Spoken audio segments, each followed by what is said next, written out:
They misled you. Society misled you. Every voice that ever told you some people are naturally intelligent while others are not was lying. And the most damaging part isn't the lie itself. It's that you accepted it. You watched someone succeed effortlessly and told yourself your mind simply wasn't built the same way. You saw others think faster, learn quicker, move ahead without struggle, and you quietly decided that your intelligence had a ceiling. You convinced yourself that intelligence was something fixed at birth, something you either received or didn't. That belief didn't just limit you. It ended your growth before it ever began. Intelligence is not an inheritance.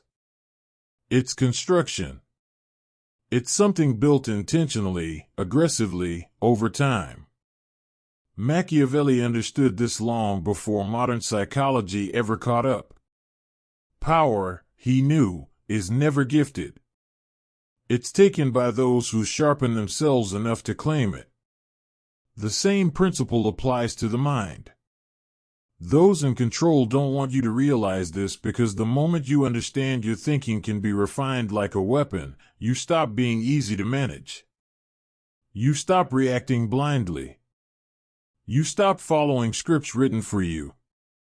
You begin to see the structure beneath the surface, and that terrifies systems built on obedience. So a structure was created around you.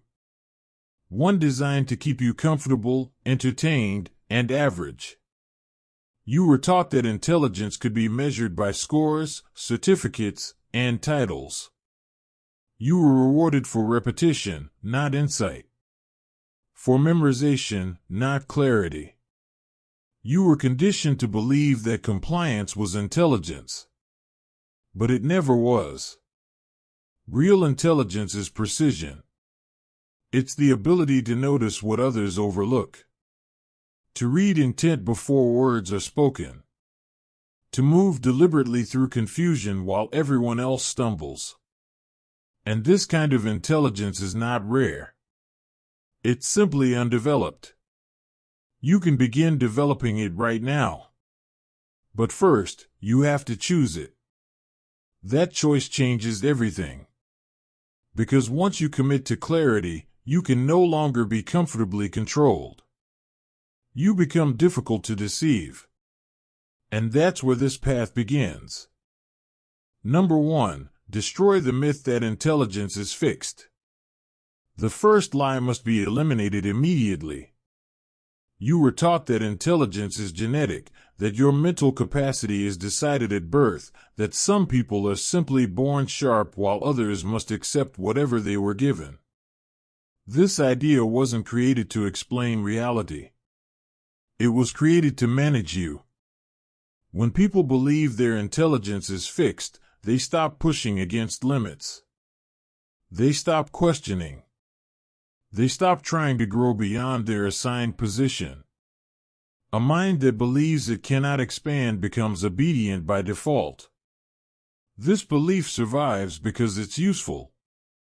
If you think your thinking has boundaries, you won't test them. You won't challenge authority. You won't ask questions that threaten systems.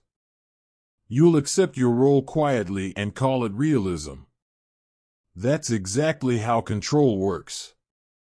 But the truth is uncomfortable for those in power.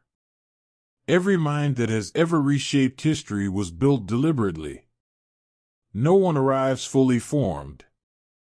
Intelligence is assembled through obsession, resistance, and refusal to accept imposed limits. Your brain is not a sealed container with a fixed amount of ability inside it. It's a system.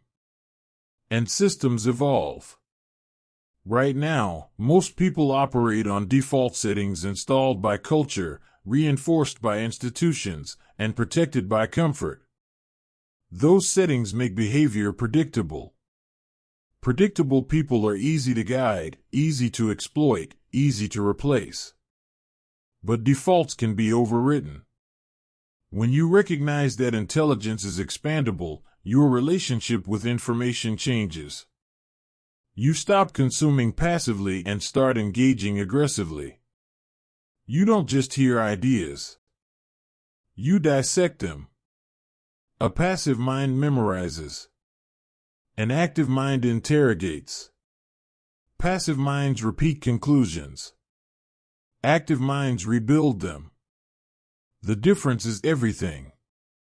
Machiavelli understood that power does not respect lineage or entitlement. It respects competence. A ruler who relies on status falls. A strategist who sharpens his perception survives. Intelligence works the same way. The moment you accept that where you are mentally is only a starting point, not a destination, excuses lose their power over you. Growth doesn't feel comfortable. Your brain will resist effort. It prefers familiarity. It wants to believe it already understands enough. But comfort is stagnation disguised as peace. Each time you force your mind to struggle with complexity, to wrestle with ideas it doesn't immediately grasp, you strengthen it. New connections form. Old limitations dissolve. This is not metaphor. This is how minds are built. The fixed mindset says, this isn't for me. The evolving mind says, not yet. That single distinction separates stagnation from mastery. Once you internalize that intelligence is a process, not a label, you stop blaming genetics, luck, or background. Responsibility shifts entirely to you. And responsibility is where transformation begins. Reject the myth completely. Decide that your thinking is unfinished. Decide that intelligence is forged, not gifted. Because accepting the alternative means agreeing that this is as sharp as you'll ever be. And that belief doesn't just limit you. It wastes you. Number 2, break the system designed to keep you average. Now you have to confront the system that trained you to think small. What you were given wasn't education. It was conditioning. You were taught how to sit still, how to comply, how to repeat information on command. Memorize this. Regurgitate that. Don't question the source. Don't challenge the structure. Just move forward quietly. That process was never meant to produce thinkers. It was meant to produce predictable participants. You learned very early that success came from figuring out what authority wanted and delivering it efficiently. Understanding wasn't required. Curiosity wasn't encouraged.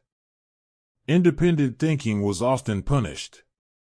And because it worked on paper, grades improved, promotions followed, credentials accumulated, the illusion was reinforced. You believed this was intelligence. It wasn't. It was alignment. And alignment is valuable to systems, not to individuals. The truth they never explain is simple. Systems don't reward thinkers. They tolerate them at best. Thinkers are dangerous because they see patterns, inconsistencies, incentives, and hidden motives. They don't just accept rules.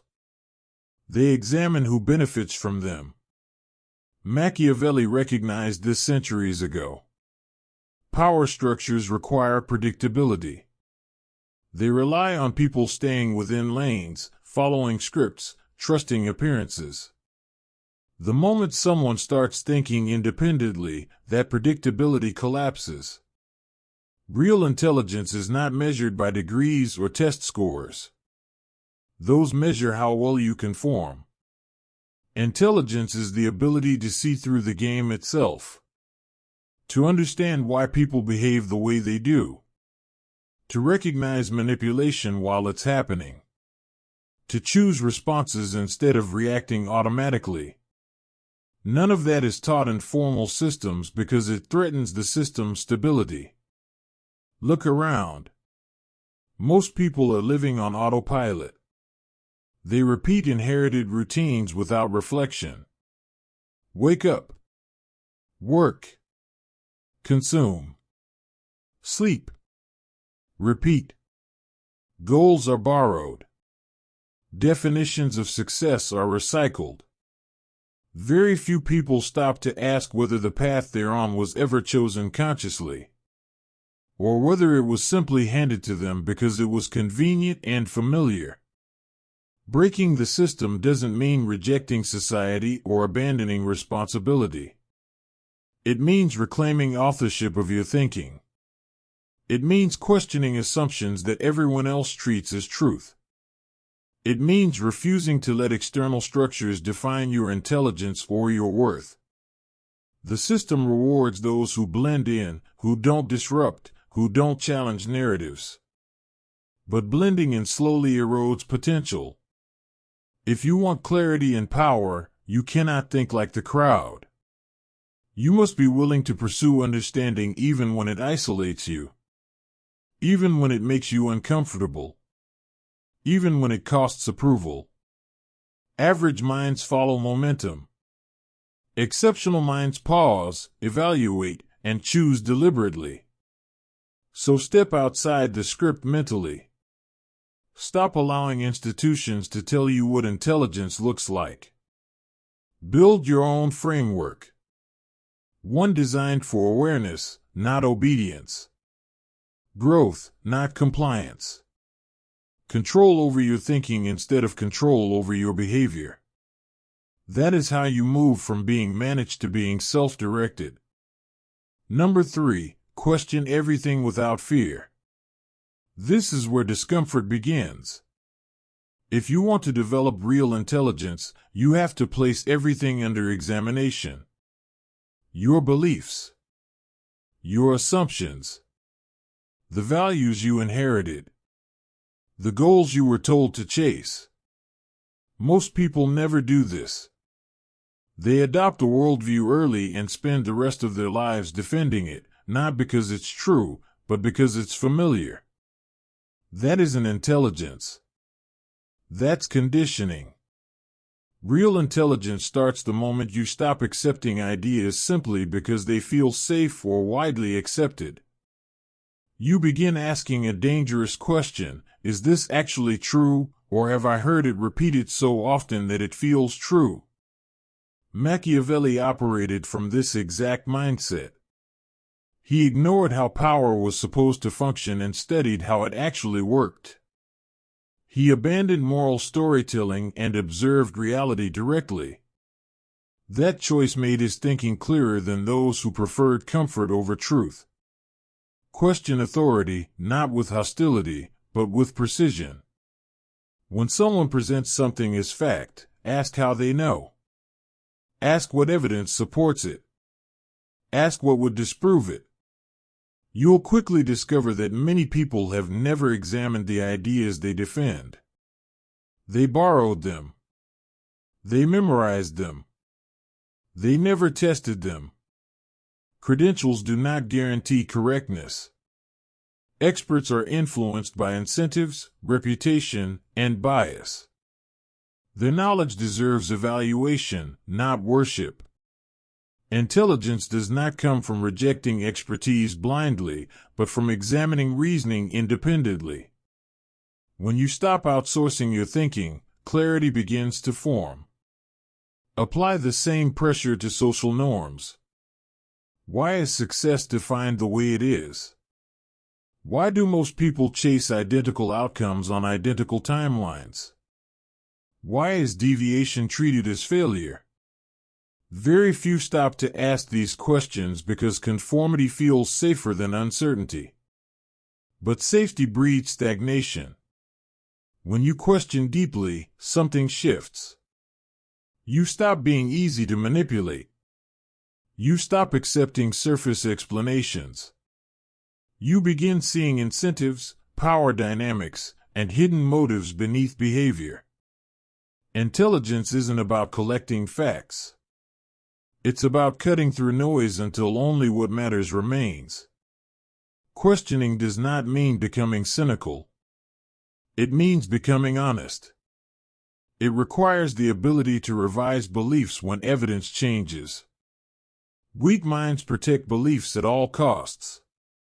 Strong minds stress test them continuously. Ask yourself what assumptions you've never verified.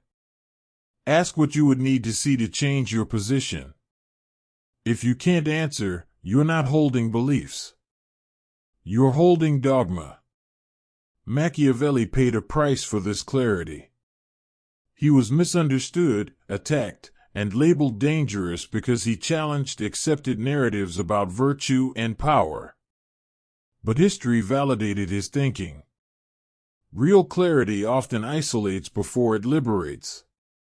People may call you difficult, negative, or unsettling. Let them. The alternative is comfortable blindness. Question relentlessly. Examine everything. Verify before accepting. Not to provoke, not to dominate conversations, but because clarity demands courage. And clarity is the foundation of true intelligence. Number 4, grow through impossible questions and contradictions. If you want your mind to expand beyond its current limits, you must force it into territory where answers are not immediate. Most people avoid this. They seek certainty. They read material that reinforces what they already believe and surround themselves with those who think the same way. That isn't learning. It's mental preservation. Growth only occurs when the mind is placed under pressure. Your intelligence strengthens when it struggles to hold opposing ideas without collapsing into confusion. Ask questions that unsettle you. Questions with no clean resolution. What if your moral framework is shaped more by culture than truth? What if widely accepted beliefs are simply shared assumptions? What if the people you trust are driven by incentives you don't see? These thoughts are uncomfortable by design. Comfort does not expand perception. When your brain can't retrieve an answer from memory, it's forced to construct one. New connections form. Old assumptions weaken. This is how intelligence is built, not through certainty, but through confrontation with complexity. Avoiding these moments keeps thinking shallow. Leaning into them reshapes the mind. Deliberately study opposing perspectives. Seek out arguments that challenge your position and engage with them honestly. Don't caricature them. Don't dismiss them emotionally. Attempt to understand the reasoning behind them as if you were required to defend that position yourself. This process is difficult because it threatens identity, but it produces mental flexibility. Flexibility changes how you see reality. You stop reducing the world to binaries. Right and wrong. Good and bad. Intelligent and ignorant. Reality rarely operates in such simple terms. When you can hold contradictions without panic, you begin to notice patterns. Context becomes visible. You understand that the same action can produce different outcomes depending on conditions. Machiavelli worked this way. He examined both virtue and corruption, republics and monarchies, order and chaos. He didn't defend ideals. He analyzed results. That ability to compare, contrast, and adapt thinking to context is strategic intelligence. The next step is synthesis. After examining contradictions, you search for the underlying principle that explains why opposing ideas both contain truth and limitation. Synthesis isn't agreement. It's integration. It's the ability to build a framework that accounts for complexity rather than denying it. This is the highest form of intelligence. Not accumulation of facts, but construction of models that explain reality more accurately than any single ideology. Most people retreat when thinking becomes difficult. They return to certainty because it feels safe. Don't do that. Stay in the tension. Let confusion sharpen you instead of weakening you. Exceptional intelligence emerges not from certainty, but from endurance in uncertainty. This is how perception evolves beyond the average. Number 5. Consolidate attention and destroy fragmentation. There is an enemy quietly dismantling your intelligence, and most people never notice it. Distraction. Your attention is being divided constantly. Alerts. Messages.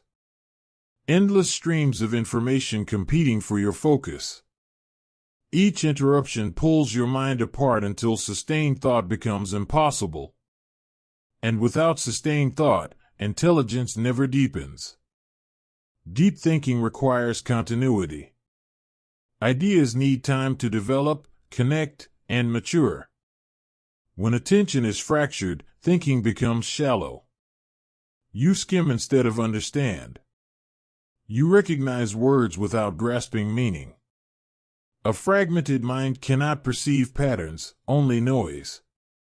This is not accidental. Systems thrive when attention is scattered because distracted people are easier to influence. Consider how you consume information.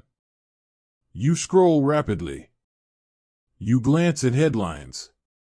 You absorb fragments without context. You expose yourself to thousands of ideas while fully understanding none of them. That is not learning. That is stimulation. Intelligence requires silence. It requires the ability to sit with a single thought long enough for insight to emerge. Machiavelli had no digital interference. He had long periods of isolation and uninterrupted reflection. That silence allowed him to observe human nature with precision. You need to reclaim that same condition. Begin by removing distractions deliberately. Put devices away. Eliminate background noise. Sit alone with a single idea and nothing else. At first, discomfort will surface. Your mind will resist. It has been conditioned to crave constant stimulation. That resistance is the barrier. On the other side of it is clarity. Focus is not just a productivity tool. It is power.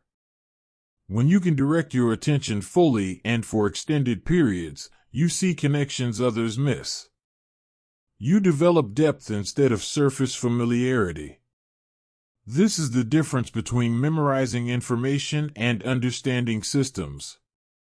Attention is a finite resource. Every time it's divided, intelligence weakens. Each interruption resets your cognitive momentum. Most people never reach deep concentration because they never remain focused long enough. They mistake busyness for progress. Real intelligence is deliberate, not frantic. Sustained focus allows ideas to compound. Patterns emerge. Insight sharpens. This requires uninterrupted blocks of time where nothing else competes for your awareness. In those moments, thinking becomes precise. Not rushed. Not reactive. Clear. In a world engineered to keep minds scattered, the ability to focus deeply creates an unfair advantage. Protect your attention as you would protect your strength. Fragmentation dulls intelligence. Consolidation sharpens it. Number 6. Turn knowledge into leverage through human insight. Knowledge alone has no power. You can absorb endless information and still remain ineffective. Intelligence is not defined by what you know, but by how accurately you can apply it. And the most valuable application of knowledge is understanding people. Every conflict, opportunity, alliance, and threat in life is shaped by human behavior. Those who fail to understand it remain vulnerable, regardless of how informed they appear. Machiavelli did not study ideas in isolation. He studied human nature. He observed fear, ambition, loyalty, and betrayal in action. He paid attention to how people behaved when stakes were high, when pressure exposed character, and when incentives shifted. That insight gave his thinking durability far beyond his era. To develop this form of intelligence, observation must become intentional. Watch how people speak, not just what they say. Notice what they emphasize and what they avoid. Pay attention to how they behave when they believe they are unobserved. Silence reveals more than conversation. Gaps in speech, deflections, and changes in tone expose motivation more clearly than declarations ever will. Ask strategic questions internally. What does this person want? What are they protecting? What do they fear losing? What would they do if consequences disappeared? These questions are not cynical. They are clarifying.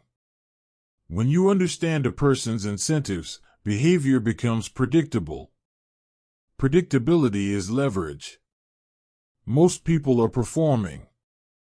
They project versions of themselves designed for approval, status, or safety. Your advantage comes from seeing past the performance. This requires restraint. Speak less. Observe more. Let others reveal themselves while you collect information. Those who rush to express opinions often miss what matters most.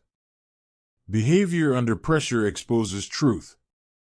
Watch how people treat those who cannot benefit them. Notice inconsistencies between words and actions. Patterns repeat. Once you recognize them, surprise disappears. Manipulation loses its power because clarity replaces assumption. This is not about controlling others. It is about protecting yourself from misjudgment. When you read people accurately, you trust selectively.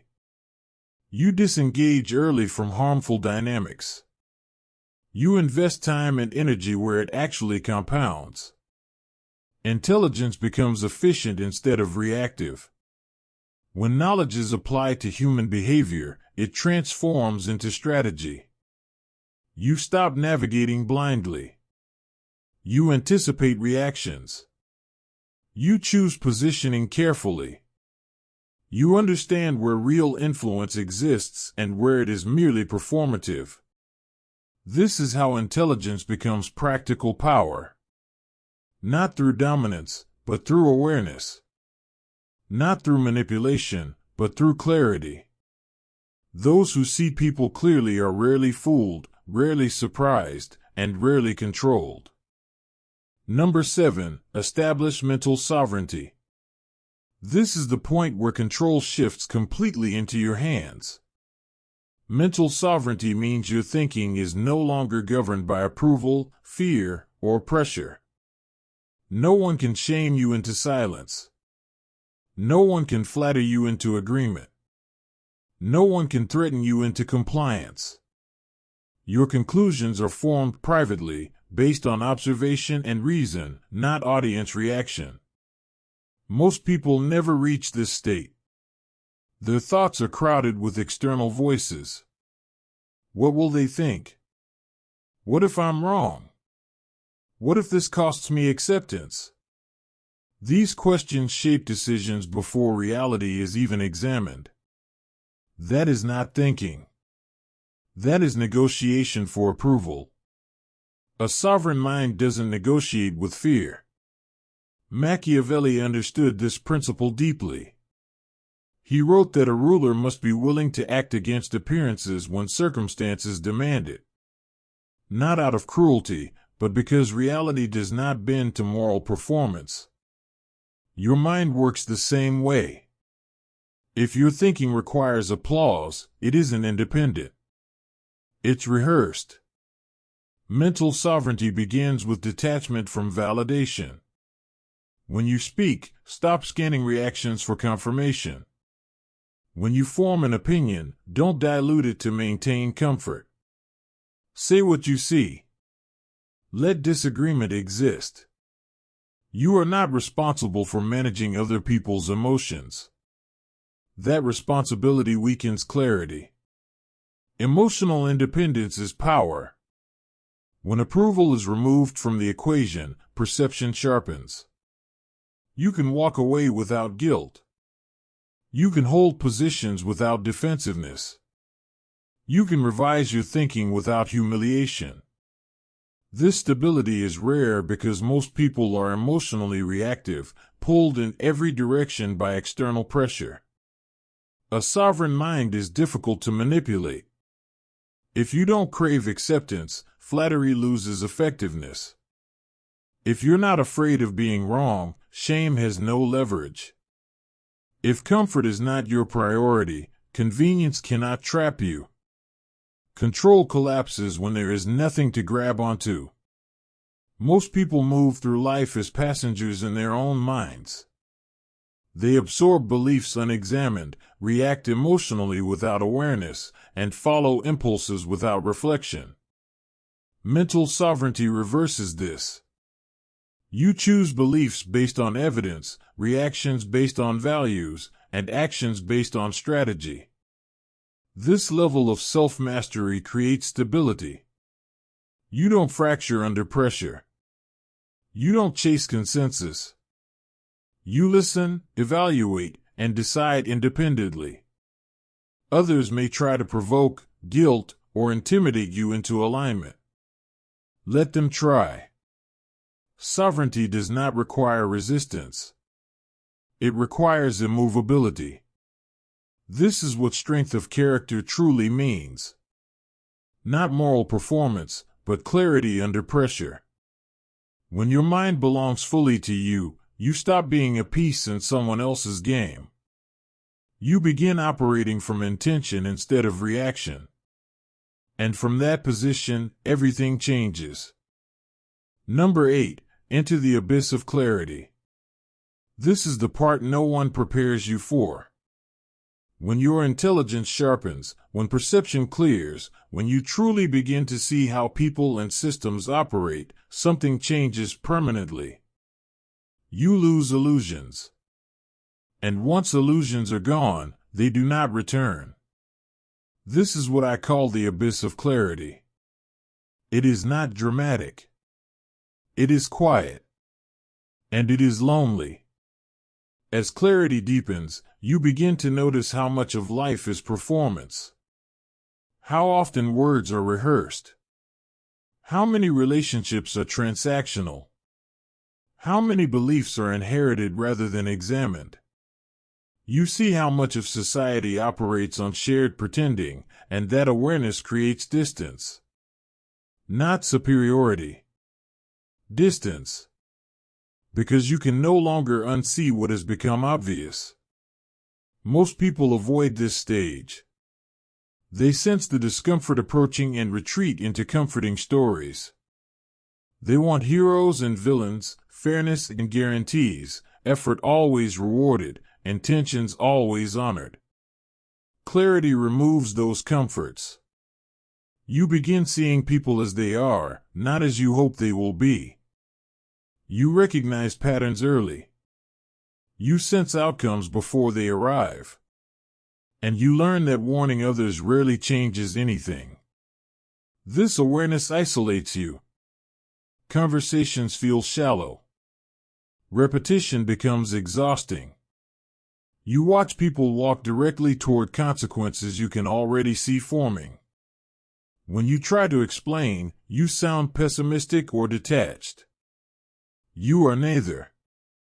You are simply aware. Machiavelli lived in this space. He described power as it existed, not as people wished it existed. That honesty made him controversial, misunderstood, and criticized. But it also made him accurate. Clarity has a cost. You may lose connections that depend on shared illusions. You may disengage from environments that once felt familiar. You may feel out of place in spaces built on denial or performance. This is not a failure. It is a transition. Growth always creates separation before it creates stability. But the abyss offers something rare in return. Peace. When you stop expecting people to behave differently than they are capable of behaving, disappointment fades. When you accept incentives instead of intentions, confusion disappears. You no longer personalize behavior that was never about you. Detachment replaces resentment. Understanding replaces frustration. This is not coldness. It is precision. You conserve energy. You choose battles carefully. You invest where reciprocity exists. You withdraw where it doesn't. You stop fighting reality and begin working with it. Most suffering comes from resisting what is. Clarity ends that struggle. Reality does not bend to hope. It responds to strategy. When you see clearly, you stop chasing outcomes that were never supported by conditions. You move toward leverage instead of fantasy. You act based on truth rather than expectation. That shift alone changes everything. Yes, the abyss is quiet. Fewer people can meet you there. But it is also liberating. You are no longer confused. No longer blind. No longer dependent on comforting lies. You are free to see, free to choose, free to move with intention. Intelligence carries weight. But it is a weight worth bearing. Because clarity, once earned, cannot be taken from you. If something inside you shifted while watching this, don't ignore it. Moments like that are rare. Most people feel them, and then immediately drown them out with noise, distraction, and routine. That's how potential dies quietly. You now understand something most people never stop long enough to see. Intelligence isn't a label, it's a discipline. A continuous sharpening. A refusal to sleepwalk through reality. From this point forward, every day becomes a choice. Either you train your mind, or you let it soften. An unbreakable mind doesn't mean you feel nothing. It means you don't collapse when pressure arrives. You stay composed when others panic. You stay clear when others react. That is the highest form of intelligence, not facts, not credentials, but self-mastery. This is what Machiavelli understood long before the world was loud and distracted. Power doesn't come from force. It comes from clarity, strategy, and control over oneself. Master your attention. Master your emotions. Master your perception of reality as it is, not as you wish it to be. Do that, and you become difficult to deceive. Difficult to manipulate. Difficult to control. You won't need permission. You won't need validation. You won't need approval. The only thing required is commitment, the kind most people never make. And that single commitment will separate you from the crowd faster than talent ever could. A year from now, if you stay disciplined, you won't recognize your old thinking. Your reactions will be sharper. Your decisions cleaner. The world won't change, but your position within it will. If this video gave you that clarity, support the work. Share it with someone who's ready to wake up. Subscribe if you want to keep building a mind that sees through games, reads people accurately, and moves with intention instead of impulse. This isn't motivation. This is orientation. Welcome to clarity.